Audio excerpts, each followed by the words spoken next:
शिवानी घरों में जाकर काम किया करती थी। उसकी एक बेटी थी राधिका। वह बहुत सुंदर और सुशील लड़की थी।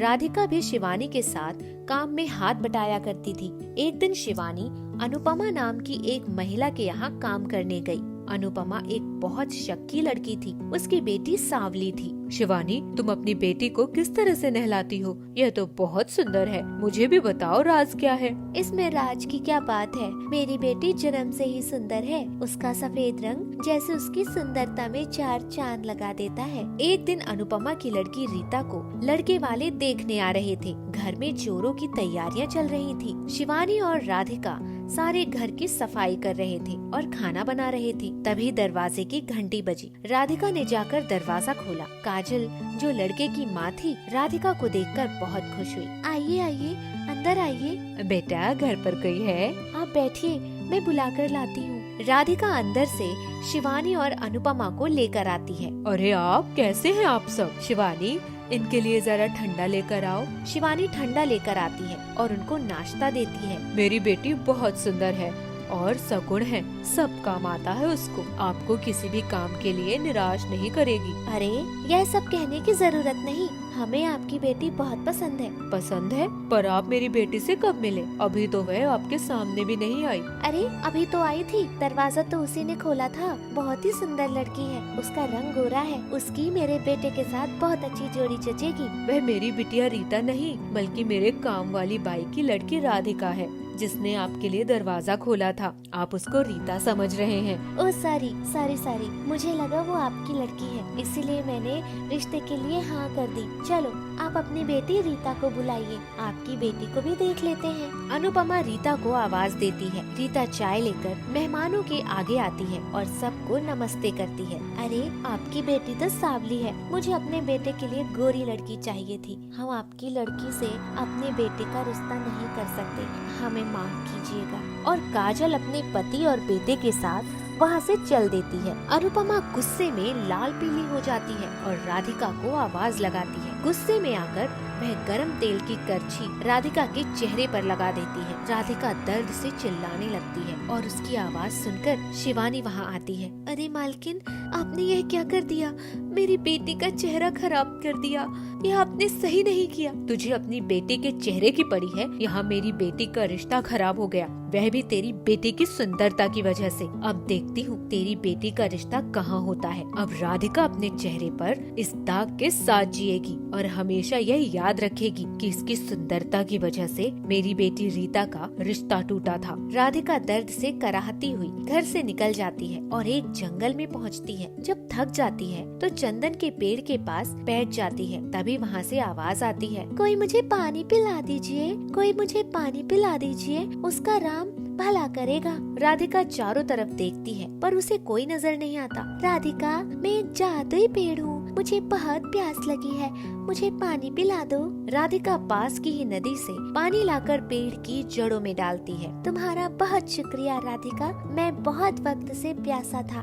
आज तुम्हारी वजह से मेरी प्यास बुझ गई। यह तो मेरा फर्ज था। आज मैं बहुत खुश हूँ कि मेरी वजह से किसी की प्यास बुझी और मैं किसी के काम आई। पर तुम रो क्यों रही हो? इस जंगल में क्यों भटक रही हो? यहाँ तो कई जंगली जानवर रहते हैं। राधिका सारी कहानी पेड़ को कह सुनाती है और रो पड़ती है। राधिका, मैं एक चंदन का पेड़ हूँ। मेरी लकड़ियों में जादू है। तुम मेरी टहनियाँ तोड़ लो। उन चंदन की लकड़ियों को घिसकर अपने चेहरे पर लगाओगी तो जले हुए का दाग हट जाएगा और तुम्हारा चेहरा पहले की तरह सुंदर हो जाएगा। और एक बात और, मेरे लकड़ियों में सारे रोगों को ठीक करने की क्षमता है। इन्हें तुम समाज में रोगों को दूर करने के काम में ला सकती हो। क्या यह सच में ऐसा कर सकता है? आपका बहुत बहुत धन्यवाद पेड़ जी, आपने मेरी सारी समस्याओं को दूर कर दिया। अब मैं पहले जैसे सुंदर बन जाऊंगी। राधिका खुशी खुशी उस पेड़ की टहनी को तोड़कर घर लाती है और अपने चेहरे पर लगाती है। उसके चेहरे का दाग गायब हो जाता है और वह अधिक सुंदर हो जाती है। अरे,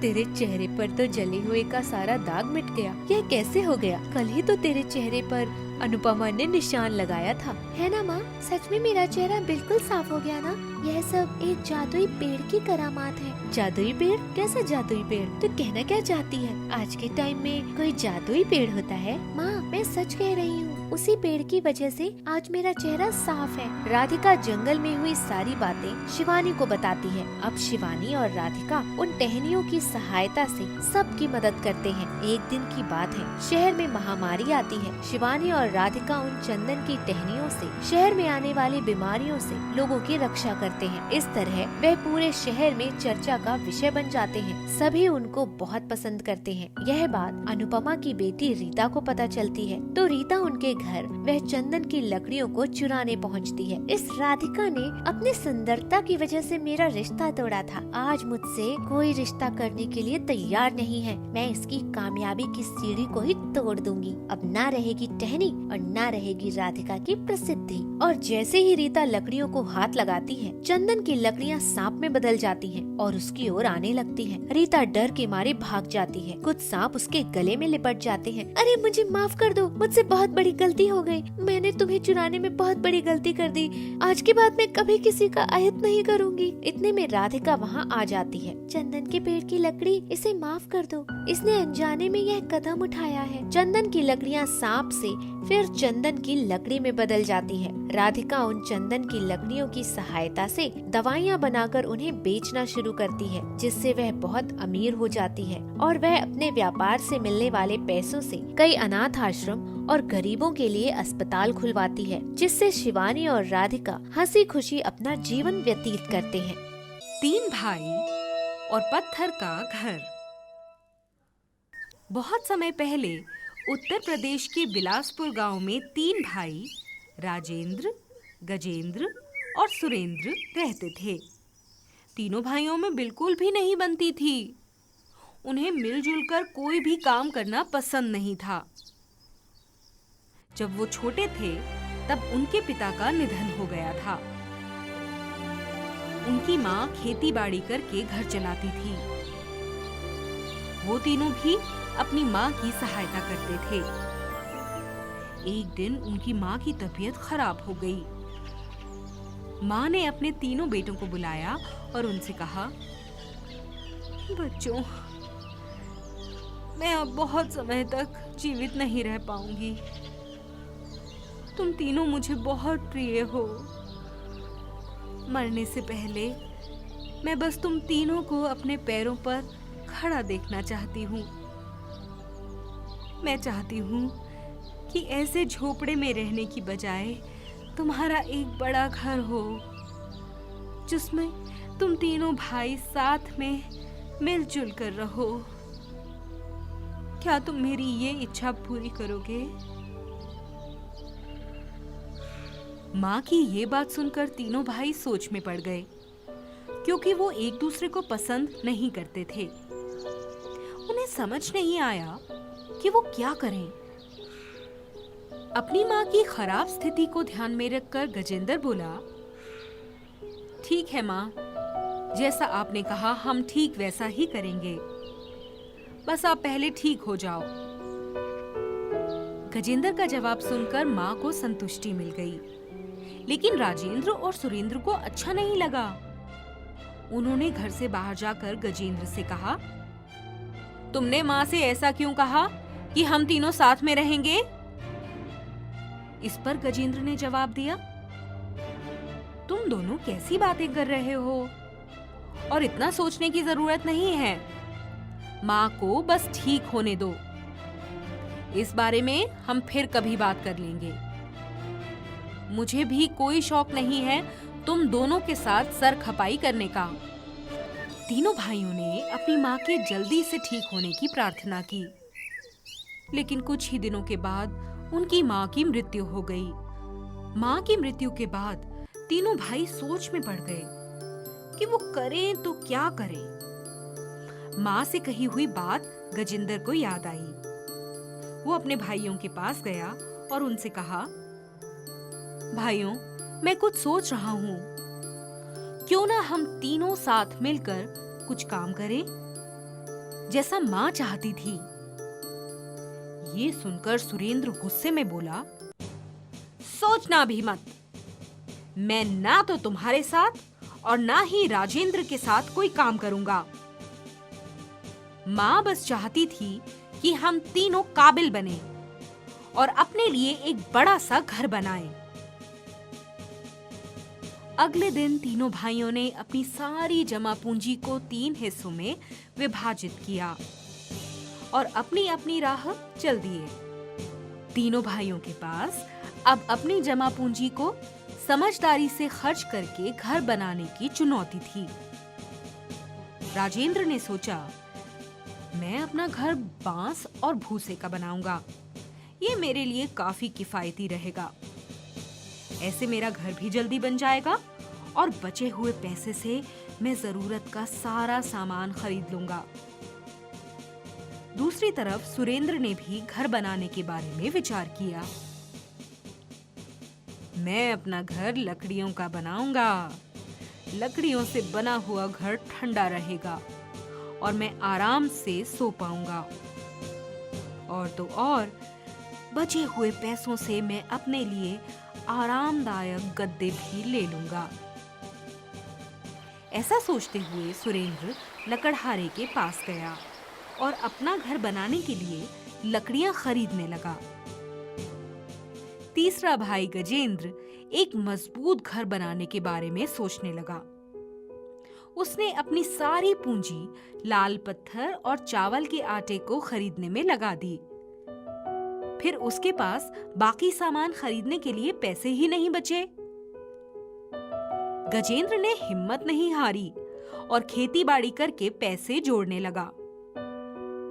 कुछ समय के बाद कड़े परिश्रम से गजेंद्र ने अपना घर बनाने का सारा सामान इकट्ठा कर लिया और अपना घर बनाना शुरू कर दिया। इसी बीच सुरेंद्र और राजेंद्र ने अपना अपना घर बनाकर तैयार कर लिया। कुछ महीनों के बाद गजेंद्र का घर भी तैयार हो गया था। वो बहुत खुश था।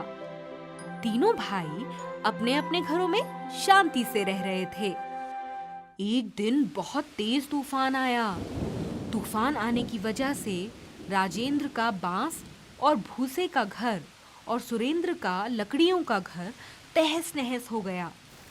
वो दोनों भागे भागे गजेंद्र के घर पहुंचे और वहां जाकर उन्होंने देखा कि गजेंद्र का घर वैसे का वैसा ही था। गजेंद्र अपने भाइयों को देखकर खुश हो गया और उनसे कहा, ऐसी बारिश में बाहर ही खड़े रहोगे या अंदर भी आओगे? ये सुनकर राजेंद्र और सुरेंद्र घर के अंदर आ गए। उन्हें अपने व्यवहार पर बहुत शर्मिंदगी हो रही थी। तभी राजेंद्र ने कहा, हमें माफ कर दो भाई। हमने अपने लिए घर तो बना लिया, लेकिन ये भूल गए कि नींव मजबूत रखना बहुत जरूरी होता है।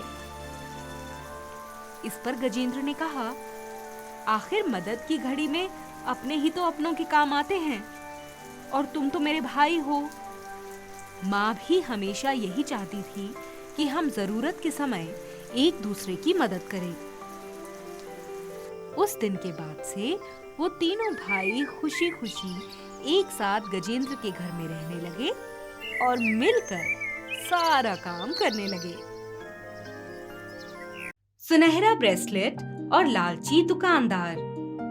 एक बार की बात है, एक गांव में एक छोटी लड़की अपनी बूढ़ी दादी के पास ही रहती थी, क्योंकि उसके मम्मी पापा उसको छोड़कर कहीं दूर चले गए थे।